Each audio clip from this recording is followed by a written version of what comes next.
नमस्कार, बहुत स्वागत है आपका। विस्तार न्यूज देख रहे हैं आप और मैं हूं आपके साथ सुमित शर्मा। देश में नई सरकार के गठन के बाद अब चर्चा ये है कि बीजेपी का अगला नया राष्ट्रीय अध्यक्ष कौन हो सकता है। जेपी नड्डा ने मंत्री पद की शपथ ले ली है।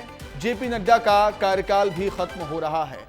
अब ऐसे में कयास लगाए जा रहे हैं, चर्चाएं हैं सियासी गलियारों में कि बीजेपी का राष्ट्रीय अध्यक्ष आखिर होगा कौन।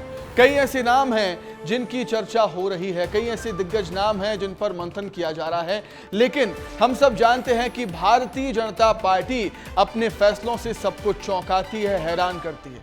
तो क्या बीजेपी इस बार भी राष्ट्रीय अध्यक्ष के नाम पर सबको चौंकाएगी, ये देखना होगा। लेकिन कौन कौन से नाम चर्चाओं में हैं, उसे जानने के लिए हमारी एक खास रिपोर्ट देखते हैं। बीजेपी के नए राष्ट्रीय अध्यक्ष की खोज तेज हो चुकी है।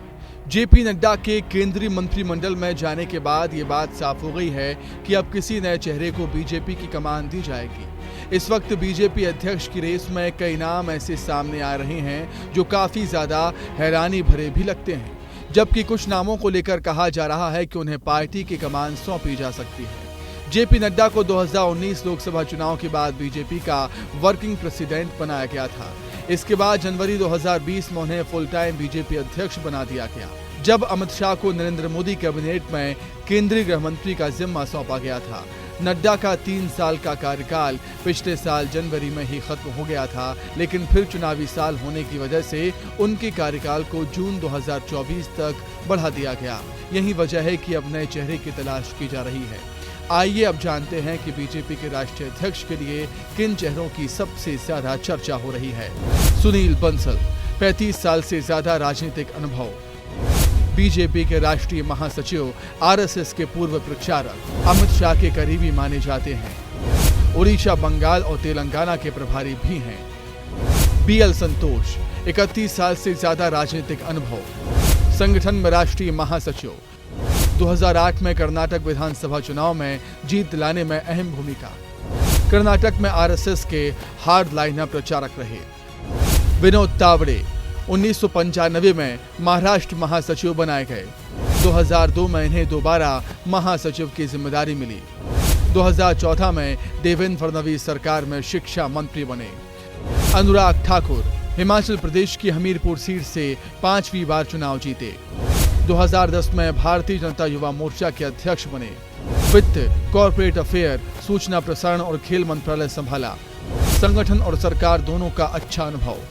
संगठन का मुखिया बनने की रेस में कई नाम हैं, लेकिन जिम्मेदारी किसको मिलेगी ये कोई नहीं जानता। बीजेपी अपने फैसलों से सबको चौंकाती आई है। कई बार हमने देखा है, क्या अध्यक्ष का नाम भी चौंकाने वाला होगा, ये देखना होगा। ब्यूरो रिपोर्ट, विस्तार न्यूज।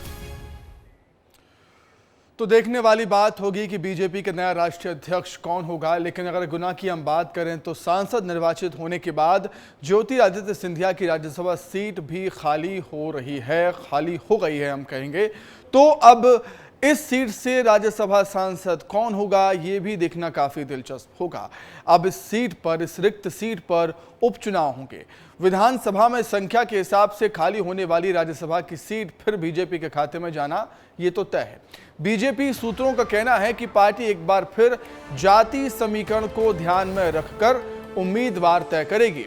फरवरी में हुए राज्यसभा चुनाव में बीजेपी ने दलित, ओबीसी और महिला कार्ड खेला था। इस बार ठाकुर या ब्राह्मण कोटे से ये पद भरे जाने की संभावना ज्यादा है।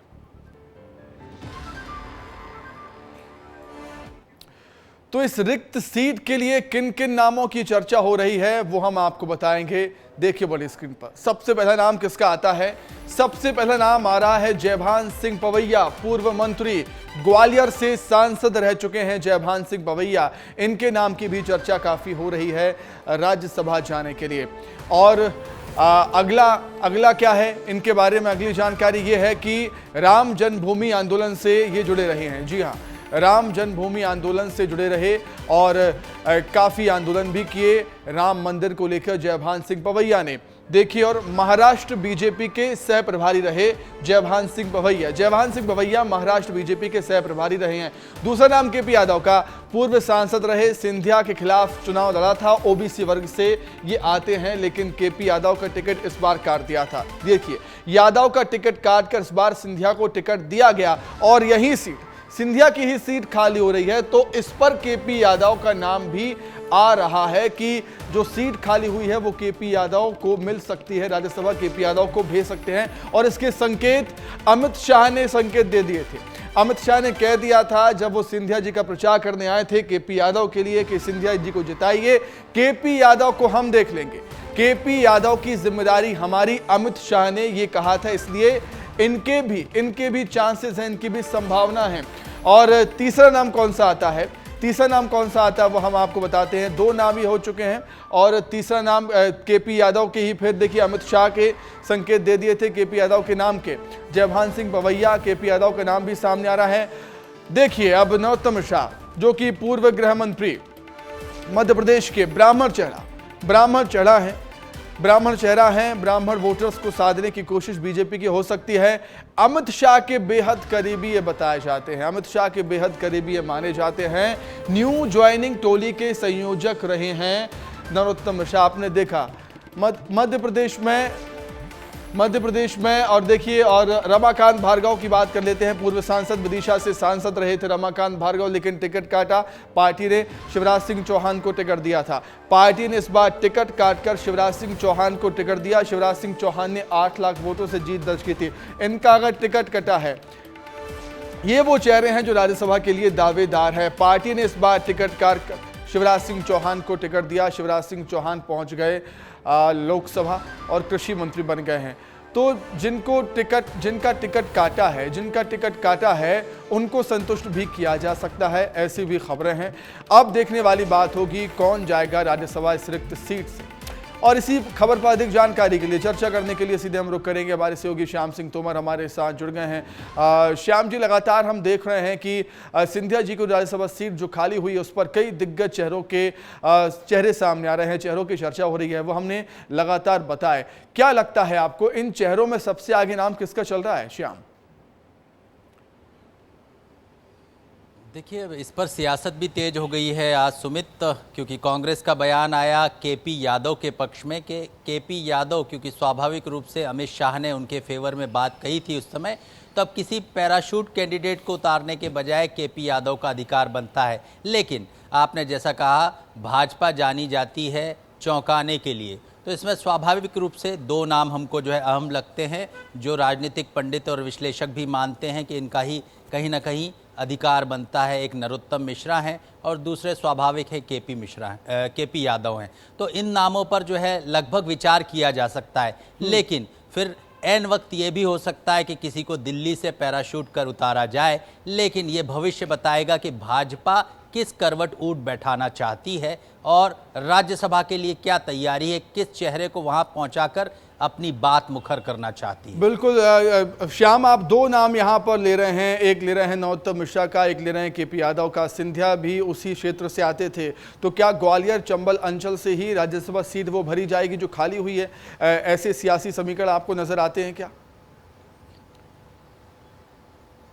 देखिए, ये इसलिए भी ज़रूरी है कि एक सेंसिटिव क्षेत्र है चंबल, भाजपा के लिए उतना आसान नहीं रहता है, तो वहाँ के चेहरों को मौका देना इसलिए भी ज़रूरी है। हालांकि तीनों चेहरे उसी क्षेत्र को बिलोंग करते हैं जिनका नाम आपने लिया, लेकिन फिर भी अब पार्टी ये चाहेगी कि कद्दावर चेहरा हो, जिसको आगे जाकर राज्यसभा में कहीं ना कहीं कई मामलों में, कई बिल्स पर मुखर होना पड़ता है, आवाज़ उठानी पड़ती है, तो वो काम भी बखूबी कर पाए, ऐसा मुखर चेहरा पहुंचाना चाहिए। और जातिगत समीकरण तो हमेशा महत्वपूर्ण होता ही है, ब्राह्मण या राजपूत चेहरा हो या फिर जो ओबीसी भी कई बार जो है, क्योंकि ओबीसी की राजनीति अभी देश में चरम पर है, उस चेहरे को भी चुना जा सकता है। ठीक है श्याम, बहुत धन्यवाद आपका जुड़ने के लिए, तमाम बातचीत के लिए आपका बहुत शुक्रिया। देखने वाली बात होगी कि बीजेपी किसको राज्यसभा भेजेगी इस खाली हुई सीट से। आगे बढ़ते हैं, बात करेंगे बलौदाबाजार की। बलौदाबाजार आगजनी मामले में ताज़ा अपडेट ये है कि पूर्व मंत्री रुद्र कुमार गुरु रायपुर एसपी ऑफिस पहुंच गए। जी हां, रुद्र कुमार गुरु रायपुर एसपी ऑफिस पहुंचे। रुद्र कुमार गुरु ने एसपी ऑफिस में धरना दे दिया और गुरु खुद ही गिरफ्तारी देने के लिए एसपी ऑफिस पहुंचे थे। बीजेपी ने रुद्र कुमार गुरु सहित कांग्रेस नेताओं पर हिंसा भड़काने का आरोप लगाया है। तो आप देख सकते हैं कि किस तरीके से यहां पर सियासत भी हो रही है। पूर्व मंत्री रुद्र कुमार गुरु रायपुर एसपी ऑफिस पहुंच गए थे, धरना दे दिया था वहां पर बैठकर एसपी ऑफिस में ही, और गिरफ्तारी देने के लिए एसपी ऑफिस पहुंचे हुए थे। बीजेपी ने रुद्र कुमार गुरु सहित कांग्रेसी नेताओं पर हिंसा भड़काने का आरोप लगाया था। बातचीत की विस्तार न्यूज़ ने इनसे खास क्या कुछ कह रहे थे वो सुनाते हैं आपको। बलौदाबाजार मामले पर अब सियासत शुरू हो गई है। जो पूर्व मंत्री रुद्र गुरु हैं वो एसपी कार्यालय पहुंचे हुए हैं। सर, आपको एसपी कार्यालय आने की जरूरत क्यों पड़ी? बलौदाबाजार में इतनी बड़ी निंदनीय घटना घटी और वह जो घटना से पहले गिरौदपुरी जो समाज का सबसे बड़ा तीर्थ स्थल है, वहाँ पे जोड़ा जात खाम को काटा जाता है और भाजपा शासन के नेतृत्व में पुलिस अधिकारियों के द्वारा सिर्फ उस मामले को लिपापोती करने का प्रयास किया गया। हमारे समाज ने मांग की कि ना वो जो घटना जो घटी उसकी सीबीआई जांच हो। सेंट्रल में भी इन्हीं की सरकार है, यहाँ भी इन्हीं की सरकार है, लेकिन इनके द्वारा कोई पत्र व्यवहार या नोटिस जारी नहीं किया गया। मतलब इन लोग समाज को सिर्फ बदनाम करने का प्रयास कर रहे हैं। वहाँ पे हमने कलेक्टर एसपी को समाज के द्वारा आवेदन दिया गया था, समाज के लोगों के द्वारा, कि शांतिप्रिय तरीके से सभा होगी, रैली होगी और सीएम के नाम पे ना ज्ञापन दिया जाएगा हमारी मांगों को लेकर। और हमारा समाज जो है परम पूज्य गुरु बाबा घासीदास जी का अनुयायी है, जिन्होंने सत्य और अहिंसा का मार्ग बतलाया। हमारे समाज के द्वारा ये ऐसी निंदनीय घटना कभी नहीं की जा सकती। क्या इसमें भाजपा की साजिश है? क्या इसमें असामाजिक तत्व जो भी हों जिनके द्वारा यह घटना घटी गई है, समाज को बदनाम करने का प्रयास किया गया है, ऐसे लोगों को गिरफ्तार करना छोड़ के ये भाजपा के 3 मंत्री प्रेस कॉन्फ्रेंस लेके मेरा नाम लेते हैं, जबकि मैं समाज का ना जगत गुरु होता हूँ।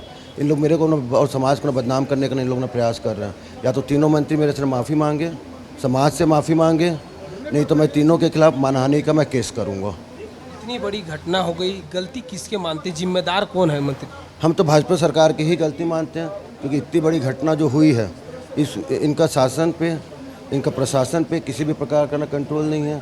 पूर्व मंत्री हैं रुद्र गुरु, कह रहे हैं कि जब तक एसपी से मुलाकात उनकी नहीं हो जाती तब तक वो बैठे रहेंगे। कैमरा पर्सन राजेंद्र के साथ खोमन साहू, विस्तार न्यूज़, रायपुर।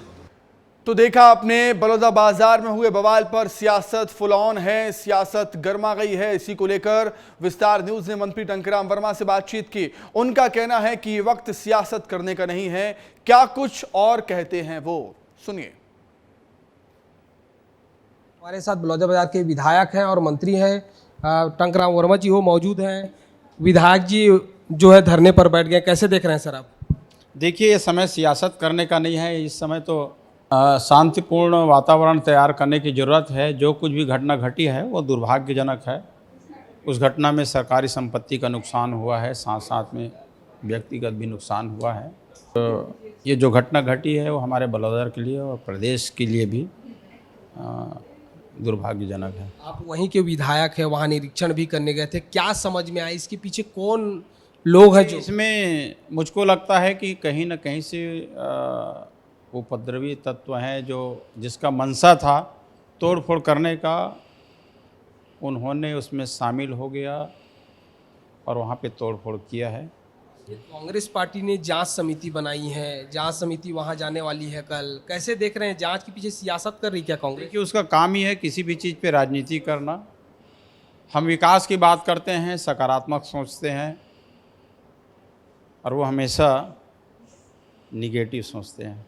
सुना आपने, मंत्री टंकराम वर्मा है, कह रहे हैं कि इस पूरे मामले पर कांग्रेस जो है वो सियासत कर रही है। आने वाले दिनों में देखना होगा कि बलौदाबाजार मामले पर और किसी गिरफ्तारी होती है। कैमरा पर्सन राजेंद्र के साथ खोमन साहू, विस्तार न्यूज़, रायपुर। वहीं खबर गुना से है, जहां बीजी रोड पर अतिक्रमण हटाने की कार्रवाई हुई है और अतिक्रमणकारियों ने जमकर विरोध किया है। पुलिस और अतिक्रमणकारियों के बीच झड़प भी हो गई। इस दौरान पुलिस ने अतिक्रमणकारियों को हिरासत में लिया। एसपी, कलेक्टर सहित पुलिस बल मौके पर मौजूद है। गुना से खबर आपको हम बता रहे हैं, बड़ी खबर हम आपको बता रहे हैं, जहां पर बीजी रोड पर अतिक्रमण हटाने के लिए टीम वहां पर गई हुई थी। अतिक्रमणकारियों ने इसका विरोध किया और किस तरीके से झड़प हुई है, किस तरीके से पुलिस ने अतिक्रमणकारियों को गिरफ्तार किया है, कार में भरकर किस तरीके से ले जाए गए हैं, अतिक्रमणकारी गिरफ्तार किए गए हैं और ये तस्वीरों में आप देख सकते हैं। अतिक्रमणकारियों को हिरासत में लिया गया। एसपी, कलेक्टर सहित पुलिस बल भी मौके पर मौजूद है। बीजी रोड पर, गुना में बीजी रोड पर अतिक्रमण हटाने के लिए टीम गई हुई थी। बड़ी संख्या में पुलिस बल वहां पर तैनात था। जेसीबी मशीनें आपको वहां पर नजर आ रही होंगी, लेकिन अतिक्रमणकारियों ने इस कार्रवाई का विरोध किया, झड़प कर दी। पुलिस से बहस होती है, फिर नौबत हाथापाई की आ जाती है। पुलिस किसी भी तरह मामले को शांत करती है, अतिक्रमणकारियों को गिरफ्तार करती है पुलिस। और किस तरीके से देखिए, यहां पर एक दूसरे से झगड़ते हुए, धक्का मुक्की करते हुए अतिक्रमणकारी और पुलिसकर्मी, पुलिस की टीम यहां पर नजर आई है। तो एसपी, कलेक्टर सहित पुलिस बल मौके पर मौजूद, हालात को काबू में करने की कोशिश यहां पर हुई। गुना में बीजी रोड का ये मामला, जहां पर अतिक्रमण हुआ, अतिक्रमण हटाने को लेकर पुलिस की टीम पहुंचती है। अतिक्रमणकारियों को हिरासत में भी लिया जाता है। अधिक जानकारी के लिए हम बातचीत करेंगे। संवाददाता विनोद कुशवाहा हमारे साथ फोन लाइन पर जुड़ गए हैं। विनोद, हम देख रहे हैं तस्वीरों में कि किस तरीके से अतिक्रमणकारी पुलिस की टीम के बीच झड़प हो जाती है, धक्का मुक्की होती है। क्या कुछ माहौल था वहां पर और अभी क्या हालात हैं? जी, आज जिला प्रशासन और पुलिस प्रशासन की टीम बीजी रोड पर जो सड़क पर हो रहा है अवैध अतिक्रमण, उसको हटाने के लिए प्रशासन पहुंचा था। वहां पर जब जो अतिक्रमण तोड़ा जा रहा था, तो जो अतिक्रमणकारी हैं वो काफी विरोध कर रहे थे और उसके बाद जो पुलिस के साथ उन्होंने जुमो जब्ती की। पुलिस ने जो अतिक्रमणकारी हैं उनको हिरासत में लेकर गाड़ियों में बिठाया, लेकिन जो अतिक्रमणकारी हैं उनके जो परिजन है वो आए और उनको छुड़ाने लगे और उनके साथ पुलिस के साथ धक्का मुक्की करी है। बाद में जो पूरा अतिक्रमण तोड़ दिया गया और समझा, इसके बाद जो अतिक्रमणकारी हैं जिनको पुलिस ने हिरासत में लिया था। बिल्कुल विनोद, ये भी जानना चाहूंगा आपसे कि जो अतिक्रमणकारी थे वो विरोध क्यों कर रहे थे? क्या उन्हें कोई नोटिस नहीं दिया गया था पहले कि अतिक्रमण की कार्रवाई यहाँ पर हो सकती है? अचानक से टीम पहुंच गई वहां पर अतिक्रमण को हटाने के लिए। विरोध किस बात को लेकर था? जी, ये अतिक्रमण जो कार्य है, पहले से इन्होंने रोड घेर रखा था। तो जो प्रशासन है, अभी जो चुनाव के बाद एकदम से यहाँ जगह जगह इन्होंने अतिक्रमण जो कर रखे थे उनको तोड़ा गया। तो अचानक से ये यहाँ भी पहुंचे और बिना नोटिस वगैरह नहीं दिया, बिना उसके वो वहां पर पहुंचे और इन्होंने अतिक्रमण तोड़ा। इस कारण उनका विरोध था कि हमें समय दिया जाए, उसके बाद हमारा अतिक्रमण तोड़ा जाए। लेकिन प्रशासन ने मौके पर जाके अतिक्रमण तोड़ा, इस बात का विरोध था। बाद में पुलिस ने इनको हिरासत में लिया। जी ठीक है विनोद, बहुत धन्यवाद, बहुत शुक्रिया तमाम जानकारी के लिए। आगे बढ़ते हैं। अब केंद्र सरकार ने भारतीय थल सेना के उप प्रमुख लेफ्टिनेंट जनरल उपेंद्र द्विवेदी को नया सेना प्रमुख नियुक्त किया है। जनरल द्विवेदी 30 जून को कार्यभार ग्रहण करेंगे। रीवा के मुडीला गांव में जन्मे द्विवेदी 2 साल तक सेवा में रह सकेंगे। 3 भाइयों में सबसे छोटे उपेंद्र ने रीवा सैनिक स्कूल से 1973 से 1980 तक पढ़ाई की। ग्रेजुएशन के बाद 15 दिसंबर 1984 को उनका सेना में कमीशन हुआ और अब जब उन्हें नया सेना प्रमुख नियुक्त कर दिया गया है, इस दौरान विस्तार न्यूज़ ने खास बातचीत की उनके बड़े भाई पीसी द्विवेदी से। उन्होंने क्या कुछ कहा है, सुनवाते हैं आपको। मध्य प्रदेश के रीवा से उपेंद्र द्विवेदी थल सेना प्रमुख बने और उनके बड़े भाई हमारे साथ हैं डॉक्टर पीसी द्विवेदी। हम जानेंगे कि कैसे वो उनको याद करते हैं। सर, बचपन बीता, किस तरह से याद करते हैं उनके साथ जो समय बीता आपका? मैं उनसे 10 वर्ष बड़ा था। निश्चित रूप से मैं एक संरक्षक के रूप में था। उनकी प्रारंभिक शिक्षा सरस्वती शिशु मंदिर अंबिकापुर में हुई। फिर संयोग से मैं यहाँ मेडिकल कॉलेज में था, तो यहाँ मेरे ही संरक्षण में सैनिक स्कूल रीवा में उन्हें एडमिशन दिलाया और यहीं से वो एनडीए फर्स्ट अटेम्प्ट में सेलेक्ट हुए उसके बाद NDA खड़कवासला और इंडियन मिलिट्री एकेडमी देहरादून से उन्होंने अपनी मिलिट्री की पढ़ाई पूरी की। 1984 में उन्हें कमीशन ऑफिसर बनाया गया। उसके बाद उन्होंने देश और विदेश में, चाहे वो यूरोप हो या अफ्रीका हो, सब जगह उन्होंने पीस कीपिंग फोर्स के साथ कार्य किया। अमेरिका में विशेष प्रशिक्षण प्राप्त किया। सेशल्स में वो भारत के सैन्य सलाहकार भी रहे और आज आप लोगों की सबकी शुभकामनाओं से वो सेना के सर्वोच्च पद में ज्वाइन करने जा रहे हैं। सर, क्योंकि आपने तमाम चीज़ें बताई, बहुत गौरवान्वित महसूस होता है। आपके घर, गांव, परिवार में भी जैसी ये जानकारी हुई होगी, हमेशा की तरह ये होता है कि बहुत गौरव का विषय है ये। निश्चित रूप से ये परिवार के लिए बहुत गौरव का विषय है और सारे रीवा, विंध्य प्रदेश, यह कहूँ कि पूरे मध्य प्रदेश के लिए गौरव की बात है कि यहाँ से कोई सेनाध्यक्ष के रूप में बना। तो ये थे हमारे साथ डॉक्टर PC द्विवेदी, उपेंद्र द्विवेदी जो थल सेना प्रमुख बने हैं, उनके बड़े भाई हैं और याद करते हुए बताते हैं कि बचपन से ही पढ़ने में बहुत होशियार और हमेशा से ये लगता था कि ज़रूर कुछ बड़ा करेंगे। वीडियो जर्नलिस्ट आशुतोष के साथ विवेक तिवारी, विस्तार न्यूज़। सैनिक स्कूल इतिहास के में यह पहला अवसर है जब भारतीय सेना के सेनाध्यक्ष, भारतीय नौसेना के सेनाध्यक्ष दोनों ही एक ही विद्यालय के एवं एक ही बैच के छात्र। संपूर्ण सैनिक स्कूल रीवा की तरफ से और युवा कैडेट्स जो हमारे स्कूल में पढ़ाई कर रहे हैं, इन सब की तरफ से उनको हम हार्दिक शुभकामना देते हैं। और इस उपलब्धि पर स्कूल के स्टाफ के साथ साथ सभी लोग बहुत ही उत्साहित हैं और यही चीज़ हमारे नए छात्रों को प्रेरणा देती है, उन्हें दिशा देती है कि उन्हें किस जगह और कहाँ तक वो जा सकते हैं। चलिए अब आगे बढ़ते हैं। भिंड के पूर्व में दूषित पानी पीने से बीमार हुए लोगों में से 12 से ज़्यादा लोग ग्वालियर के जय रोग अस्पताल में एडमिट हैं, जहां कुछ की हालत गंभीर बनी हुई है और इन लोगों को उल्टी और दस्त के चलते अस्पताल में एडमिट करवाया गया। अब तक पूर्व में दूषित पानी पीने से 2 बुजुर्ग और एक नाबालिग लड़की की मौत भी हो गई है। वहीं मामले में एक पटवारी समेत एक अन्य कर्मचारी को सस्पेंड करने के कलेक्टर ने निर्देश भी दे दिए हैं। साथ ही फूप अस्पताल में 3 एम्बुलेंस को अलर्ट मोड पर रखा गया है। तो दूषित पानी अब जानलेवा बन चुका है। दूषित पानी ने 3 लोगों की जान ले ली और कई लोगों को बीमार कर दिया। और इसी खबर पर अधिक जानकारी के लिए सीधे हम ग्वालियर का रुख करेंगे। हमारे सहयोगी अनिल गौर हमारे साथ जुड़ गए हैं लाइव। अनिल, बताया जाता है कि जिन घरों में जिन पाइपलाइन से पानी पहुंचता है वो पाइपलाइन क्षतिग्रस्त हो गई है, फूट गई है और दूषित गंदा पानी लोगों को मिल रहा है और यही वजह है कि गंदा पानी पीने से लोग बीमार हो रहे हैं। बिल्कुल, देखिए सुमित, ये भिंड जिले का फूप इलाका है जहां पर दूषित पानी पीने की वजह से 70 से ज़्यादा लोग बीमार हो गए, जिसमें 20 की हालत गंभीर बनी हुई है और उन्हें सीधे भिंड से ग्वालियर के जय रोग अस्पताल में भर्ती कराया गया है, जहां पे अभी इस हालत स्थिर है। डॉक्टरों की निगरानी में वह लगातार इलाज हो रहा है उनका। और इस पूरे मामले में 2 बुजुर्ग सहित एक बच्ची की भी जान चली गई है दूषित पानी की वजह से। हालांकि इस मामले में कलेक्टर ने संज्ञान लिया है और उसके बाद एक पटवारी सहित एक अन्य अधिकारी को निलंबित करने के निर्देश दे दिए हैं। कलेक्टर स्वयं वो खुद फूप अस्पताल में पहुंचे और उन्होंने मरीजों का हालचाल जाना। उन्होंने साफ तौर पर ये भी निर्देश दिए हैं बीएमओ को कि तत्काल यहां पर बिल्कुल अनिल, और ये बात कोई आज या कल की तो होगी नहीं। कई दिनों से लोगों को गंदा पानी ही मिल रहा होगा, दूषित पानी मिल रहा होगा, जिसकी वजह से इतनी बड़ी संख्या में लोग बीमार हो गए हैं, तब कोई कार्रवाई नहीं हुई है।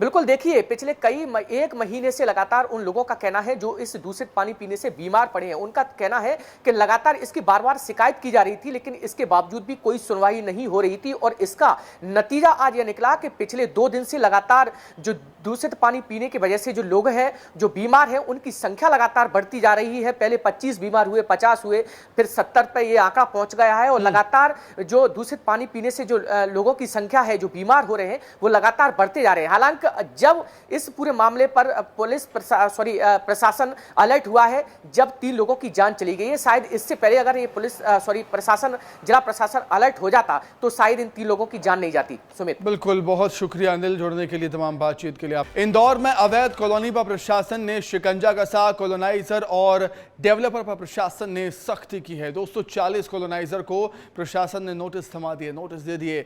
और बेचने की मंजूरी के 3 साल में करना होता है कॉलोनी का विकास। अनुमति लेने के 3 साल बाद भी कई प्रोजेक्ट अधूरे पड़े हुए हैं। नोटिस के बाद कॉलोनाइजर और डेवलपर में हड़कंप मच गया है। प्रशासन की सख्ती के बाद कॉलोनी विकास में तेजी आएगी और कॉलोनी में प्लॉट लेने वालों को भी बड़ी राहत इससे मिलेगी। तो अवैध कॉलोनियों पर प्रशासन ने शिकंजा कसा। कॉलोनाइजर और डेवलपर्स को प्रशासन ने सख्ती दिखाते हुए सभी को नोटिस थमा दिए हैं। जी हाँ, नोटिस मिलने के बाद कहीं ना कहीं अब इसमें सुधार देखने को मिलेगा। कॉलोनी विकास में तेज़ी देखने को मिलेगी और कॉलोनी में प्लॉट लेने वालों को भी बड़ी राहत मिलेगी। अवैध कॉलोनी पर प्रशासन ने शिकंजा कसना शुरू कर दिया है।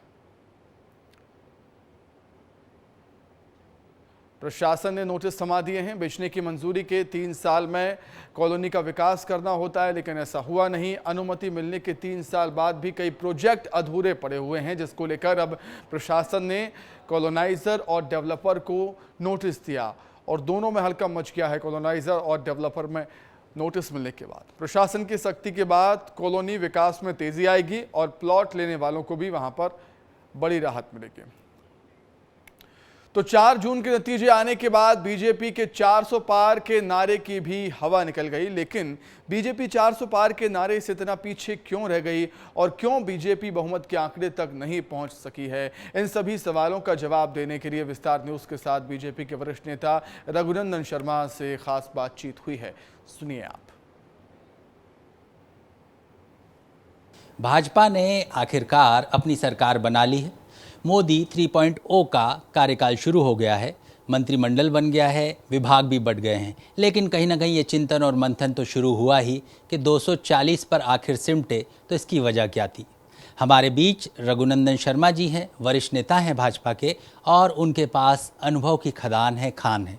हम उनसे जानेंगे आखिर चूक क्या हुई, कहाँ हुई और अब आगे भाजपा को किस दिशा में आगे बढ़ना चाहिए। सर, 240 पर सिमट गए, बात 400 प्लस की थी गठबंधन के साथ और 370 चाहते थे कि इंडिविजुअल भाजपा है। आखिर कहाँ चूक हो गई, क्या चूक हो गई?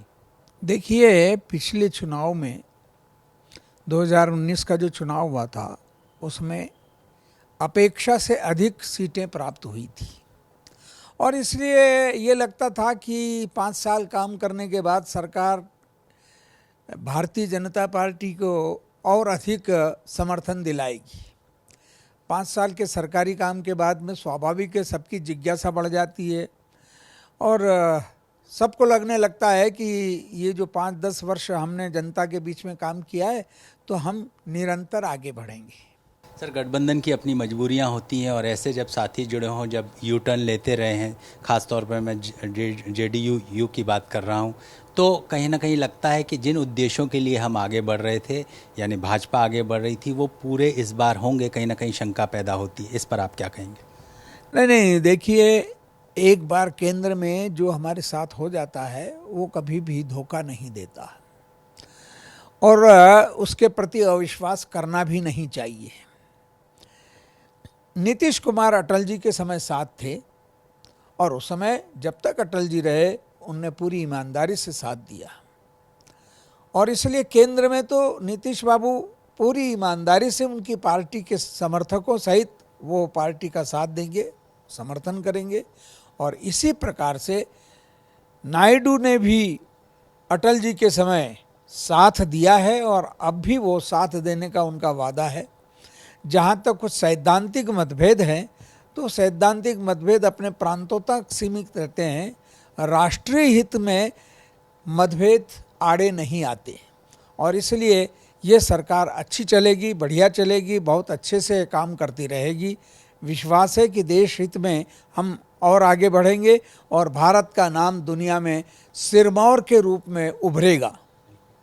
तो आपने सुना रघुनंदन शर्मा जी को जो कह रहे थे कि भाजपा पूरब पश्चिम उत्तर दक्षिण में विस्तार कर रही है। साथ ही वो आशान्वित हैं कि गठबंधन है, लेकिन जो साथी हैं वो अटल जी के समय जिस तरह से प्रतिबद्धता के साथ में साथ थे, इस बार भी साथ रहने वाले हैं और सरकार अपना कार्यकाल पूरा करेगी और सारे बड़े फैसले लिए जाएंगे। श्याम सिंह तोमर, कैमरा पर्सन नागेंद्र के साथ विस्तार न्यूज़ के लिए। अब बात करेंगे युवा कांग्रेस की। भोपाल में युवा कांग्रेस ने जिला शिक्षा अधिकारी को ज्ञापन सौंपा है। युवा कांग्रेस ने जबलपुर की तर्ज पर भोपाल में भी निजी स्कूलों के खिलाफ कार्रवाई करने की मांग की। कांग्रेस का कहना है कि मुख्यमंत्री डॉक्टर मोहन यादव ने पूरे प्रदेश में अभियान चलाने की बात कही थी, लेकिन भोपाल में जिला शिक्षा अधिकारी निजी स्कूलों के खिलाफ कोई एक्शन नहीं ले रहे हैं। ऐसे में अगर 24 जून तक कार्रवाई नहीं होती है तो जिला शिक्षा अधिकारी का मुंह काला किया जाएगा। की दुकान से किताबें और स्कूल ड्रेस खरीदनी होगी। इसी के प्रतिरूप जबलपुर में कलेक्टर महोदय ने कार्रवाई की। 250 करोड़ का घोटाला सामने आया, बहुत लोग जेल चले गए। भोपाल जो कि एजुकेशन हब माना जाता है, अभी तक कहीं भी कोई कार्रवाई नहीं है। हवा में समितियां बनाई जा रही है, हवा में कार्रवाई हो रही है। तो उनको हम याद दिलाने आए थे कि आपके मुख्यमंत्री ने आपको यह बताया था, आपने अभी तक किया कुछ नहीं। कार्रवाई क्यों कुछ नहीं की? स्कूलों की फीस भोपाल में 5 लाख, 6 लाख, 6.5 लाख, 2 लाख, 3 लाख, ऐसे प्राइवेट स्कूलों की तो फीस है। अब बात करेंगे एक चुनौती की। ये चुनौती छत्तीसगढ़ के वित्त मंत्री ओपी चौधरी ने नेता प्रतिपक्ष चरणदास महंत को दी है। ओपी चौधरी ने महंत से सवाल किया है कि वो इस गर्मी में 10 दिन बिना एसी कूलर के रहकर दिखाइए। उन्होंने कहा कि महंत जी को सुख सुविधाओं की आदत पड़ गई है। उन्होंने कहा कि वे आज भी, मतलब ओपी चौधरी आज भी बिना चप्पल के खेत में चलते हैं। मैं तो बहुत हर्ष और खुशी के साथ बोला था, गर्व के साथ बोला था, मैं एक गवैया हूँ। नेता प्रतिपक्ष जी बड़े आदमी बन गए हैं, इसीलिए उतरा बाहर आए के बोला हिम्मत नहीं हुआ थे, बोला बड़े बड़े सुख सुविधा की आदत पड़ गई हो ही।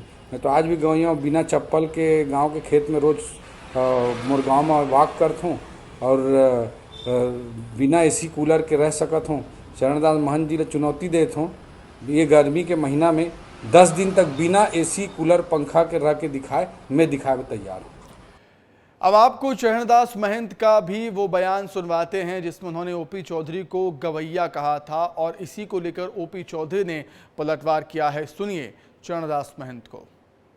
कि ओपी चौधरी जो निपट गवैया है, अगर उसको गांव की भाषा समझ में नहीं आती तो मैं उसको कुछ नहीं कह सकता। मगर वो खरबूजा को देख के खरबूजा जैसे रंग बदलता है, उसी तरीके से भाजपा में आकर वो रंग बदलने लग गया। उसको मैं चेतावनी देता हूँ कि वो छत्तीसगढ़िया ही बना रहे, वो मत संगत में पड़ेगी। वहीं इंदौर के परदेसीपुरा थाना पुलिस की बड़ी लापरवाही सामने आई है, जहां थाने से एक दुष्कर्म का आरोपी फरार हो गया। मामले की जानकारी मिलते ही हिंदुवादी संगठन के कार्यकर्ताओं ने परदेसीपुरा थाने का घेराव किया और पुलिस के खिलाफ जमकर नारेबाजी करते हुए थाना प्रभारी पर रुपये लेकर आरोपी को भगाने का आरोप लगाया है। उस आरोपी को थाने पर पुलिस कस्टडी में लाया गया था और बाद में किसी प्रकार से मौका अवसर पाकर के आरोपी थाने से भाग गया। पुलिस ने इसमें भी जो आरोपी है उसके विरुद्ध में भी अपराध पंजीबद्ध किया है और अलग अलग टीम भी लगाई गई है और जो सभी टीम पुलिस की जो टीम है लगातार लगी हुई है और शीघ्र इस आरोपी को। उधर ओमकारेश्वर तीर्थ नगरी में पटवारी ने नायब तहसीलदार पर कॉलर पकड़कर घसीटने का आरोप लगाया, जिसके बाद पीड़ित पटवारी ने अपने पटवारी संघ को इसकी जानकारी दी तो जिले सहित ब्लॉक अधिकारियों में हड़कंप मच गया, जिसके बाद एसडीएम ने पटवारी और नायब तहसीलदार के बीच समन्वय बनाने का प्रयास किया, लेकिन पटवारी नहीं माने और कहा कि अगर दोषी नायब तहसीलदार पर कार्रवाई नहीं होती है तो सभी पटवारी कलमबंद हड़ताल करेंगे। तो अधिकारी की तानाशाही का पटवारी शिकार हुआ, जिस पर अब पटवारी संघ है वो एकजुट हो गया है और पटवारी संघ ने कहा है कि दोषी नायब तहसीलदार पर कार्रवाई होनी चाहिए। अगर नायब तहसीलदार पर कार्रवाई नहीं होती है तो पटवारी कलमबंद हड़ताल पर चले जाएंगे। ऐसी चेतावनी पटवारी संघ ने दी है। नायब तहसीलदार पर आरोप लगे हैं बदसलूकी के, बदतमीजी के, कॉलर पकड़कर घसीटने के आरोप लगाए हैं एक पटवारी ने। इसकी शिकायत अपने संघ को दी, पटवारी संघ को दी। पटवारी संघ फिर एकजुट हुआ, लामबंद हुआ है और आवाज़ उठाई है मुखर होकर अपने साथी की और कहा है कि अगर दोषी नायब तहसीलदार पर कार्रवाई नहीं होती है तो कलमबंद हड़ताल पर चले जाएंगे सभी पटवारी। वहीं चुनाव हारने के बाद दिग्विजय सिंह ने चुनाव आयोग को पत्र लिखा है, लेटर लिखा है। सुप्रीम कोर्ट के स्पेशल ऑपरेशनल प्रोसीजर को लेकर जवाब मांगा है। इलेक्शन कमीशन ने बैलेट यूनिट में लगी मेमोरी माइक्रो कंट्रोलर की वेरिफिकेशन की जानकारी नहीं दी। जी हां, इलेक्शन कमीशन ऑफ इंडिया ने ईवीएम मशीन बैलेट यूनिट में लगी मेमोरी माइक्रो कंट्रोलर की सत्यापन की जानकारी नहीं दी है। दिग्विजय सिंह के चुनाव आयोग से सवाल है, पीसीआई तकनीकी एसओपी कब घोषित करेगा? क्या क्रमांक 2 से 3 के उम्मीदवारों को निर्माताओं के परामर्श से ईसीआई द्वारा अपनाई जाने वाली तकनीकी एसओपी का अध्ययन करने के बाद 2 सप्ताह के भीतर अपना अनुरोध प्रस्तुत करने की अनुमति दी जाएगी? ये कुछ सवाल है। क्या ईसीआई हारने वाले उम्मीदवारों की सहायता के लिए बाहर से सॉफ्टवेयर इंजीनियर्स को अनुमति देगा? ये भी एक सवाल पूछा। क्या ईसीआई उम्मीदवारों की सहायता करने वाले सॉफ्टवेयर इंजीनियर्स को EVM, ballot unit, control unit और वीवीपैट सेट करने की जांच करने की अनुमति देगा? यह भी सवाल पूछा है। क्या ईसीआई ईवीएम की तीनों इकाइयों में जले हुए सॉफ्टवेयर को सार्वजनिक करेगा? तो कई सारे सवाल दिग्विजय सिंह ने यहां पर पूछ लिए हैं। उम्मीदवारों को अपना अनुरोध प्रस्तुत करने के लिए मतगणना की तारीख के केवल 7 दिन बाद अपना अनुरोध प्रस्तुत करने के लिए दिया है, जो 10 जून 2024 यानी आज समाप्त हो रहा है। तो दिग्विजय सिंह ने चुनाव आयोग को एक लेटर लिखा है।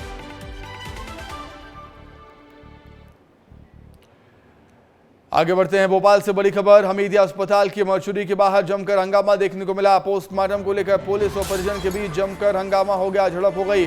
परिजनों का आरोप है कि सब इंस्पेक्टर मूलचंद मीणा नशे में परिजनों के साथ बदसलूकी कर रहा था। डंपर की चपेट में आने से युवक की मौत हुई थी। परिजनों का आरोप है सब इंस्पेक्टर मूलचंद मीणा जाति सूचक गालियां दे रहा था। तो हमीदिया अस्पताल का मामला, भोपाल हमीदिया अस्पताल का यह मामला है, जहां पर मर्चुरी के बाहर हंगामा हुआ। पोस्टमार्टम को लेकर पुलिस और परिजन के बीच बहस हो गई, हंगामा हो गया। परिजनों का आरोप है कि सब इंस्पेक्टर मूलचंद मीणा नशे में परिजनों के साथ बदसलूकी कर रहा था। डंपर की चपेट में आने से युवक की मौत हुई थी और युवक के परिजन वहां पर पहुंचे। मृतक युवक के परिजनों का आरोप है कि सब इंस्पेक्टर मूलचंद मीणा जाति सूचक गालियां उनको दे रहा था। गाली गलौज करने के भी आरोप यहां पर लगाए हैं। जमकर हंगामा हुआ है भोपाल हमीदिया अस्पताल के बाहर, मॉर्चुरी के बाहर।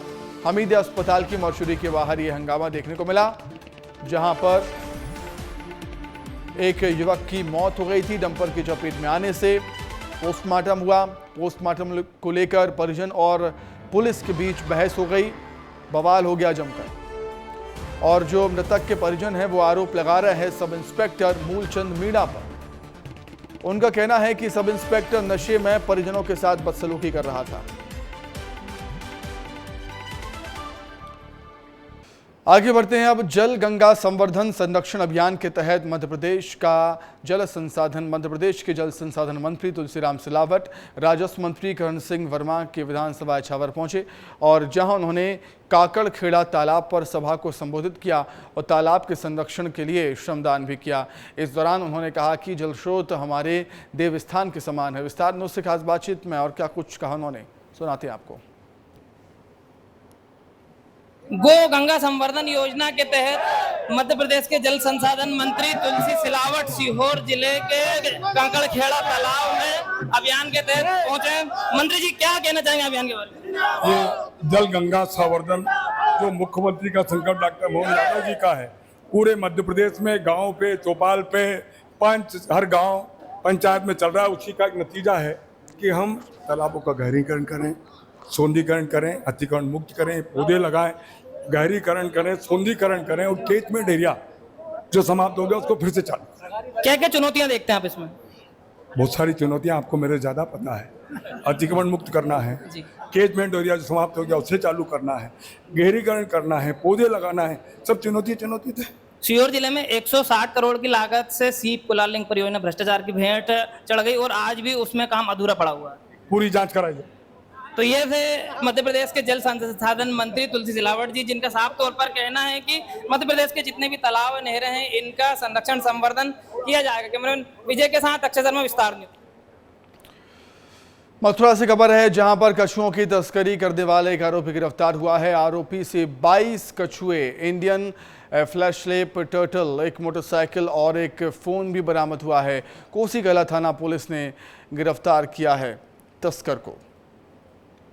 मथुरा से खबर आपको बता रहे हैं जहां पर कछुओं की तस्करी करने वाले एक आरोपी गिरफ्तार हुआ।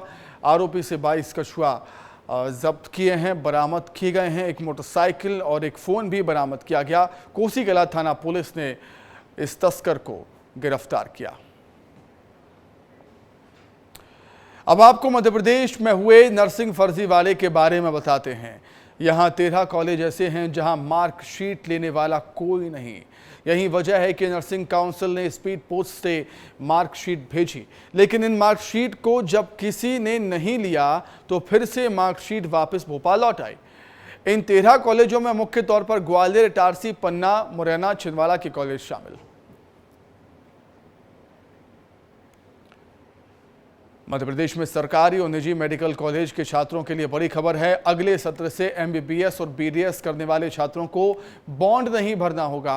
पहले इन मेडिकल छात्रों को 30 लाख रुपए का लिविंग बॉन्ड भरना होता था, लेकिन आने वाले सत्र में ऐसा नहीं होगा। मेडिकल की पढ़ाई करने वाले छात्रों के लिए एक बहुत बड़ी राहत है ये। बीच में पढ़ाई छोड़ देने पर 30 लाख रुपए देने पड़ते थे छात्रों को बॉन्ड के एवज में, लेकिन अब बॉन्ड नहीं भरना होगा। एक बहुत बड़ी राहत एमबीबीएस और बीडीएस छात्रों के लिए कि अब उनसे बॉन्ड नहीं भरवाया जाएगा। 30 लाख रुपए का बॉन्ड, लिविंग बॉन्ड, इससे पहले भरना होता था, देना होता था, लेकिन अब आने वाले सत्र में ऐसा नहीं होगा। अगले सत्र से एमबीबीएस बीडीएस करने वाले छात्रों को बॉन्ड नहीं भरना होगा। पढ़ाई बीच में छोड़ देने पर उन्हें 30 लाख रुपए देने होते थे। उधर मध्य प्रदेश नर्सिंग घोटाले के मामले में प्रदेश के 13 नर्सिंग कॉलेजों के वजूद पर सवाल खड़े हो रहे हैं। नर्सिंग रजिस्ट्रेशन काउंसिल ने जीएनएम फर्स्ट ईयर की मार्कशीट स्पीड पोस्ट की थी, लेकिन कॉलेजों में कोई जिम्मेदार नहीं मिलने से ये मार्कशीट नर्सिंग रजिस्ट्रेशन काउंसलिंग वापस पहुंच गई। इन कॉलेजों में 4 ग्वालियर के कॉलेज शामिल हैं, जिसको लेकर विस्तार न्यूज इन कॉलेजों का जायजा भी लिया। नर्सिंग फर्जीवाड़े में एक के बाद एक नए खुलासे सामने आ रहे हैं। मध्य प्रदेश की 13 कॉलेजों में नर्सिंग काउंसलिंग ने जीएनएम की मार्कशीट भेजी थी, वो वापस पहुंच गई। और इसका सबसे बड़ा कारण यह है कि जहां पर ये मार्कशीट आई थी वहां पर उनको लेने वाला कोई नहीं था और न ही वहां कॉलेज का कोई भी कर्मचारी उपस्थित था। और इसका ही रियलिटी चेक करने के लिए हम ग्वालियर के एक स्थान पर पहुंचे हैं जहां पर यह मार्कशीट नर्सिंग काउंसलिंग ने इस नर्सिंग कॉलेज में भेजी थी। इस वक्त हम मौजूद हैं Sai Baba school of nursing, Nawab Singh colony, near railway track, Harishankarpuram. यानी यहाँ पर जो नवाब सिंह की कॉलोनी है हरिशंकरपुरम में, यहाँ पर ये बताई गई है कि Sai Baba school of nursing college है। और इसी का हम पता करने के लिए यहाँ पर पहुँचे। आप देख सकते हैं कि यह वही स्थान है जहाँ पर यह पता बताया गया है नर्सिंग कॉलेज का, लेकिन यहाँ पर किसी भी तरह की कोई बिल्डिंग नर्सिंग कॉलेज की नहीं है और न ही नर्सिंग कॉलेज यहाँ पर स्थापित है। कई लोगों से भी जानकारी ली, लेकिन यहाँ पर कोई भी नर्सिंग कॉलेज नहीं है। तो इस बात से लेकर आप अंदाजा लगा सकते हैं कि जिस तरीके से नर्सिंग फर्जीवाड़ा लगातार चल रहा है, तो ऐसे कई मामले ऐसे खुलासे हो रहे हैं नर्सिंग कॉलेजों को लेकर जहाँ पर न तो कोई बिल्डिंग है न ही कोई कर्मचारी है। कैमरामैन संजय चंदिल के साथ अनिल गौर, विस्तार न्यूज।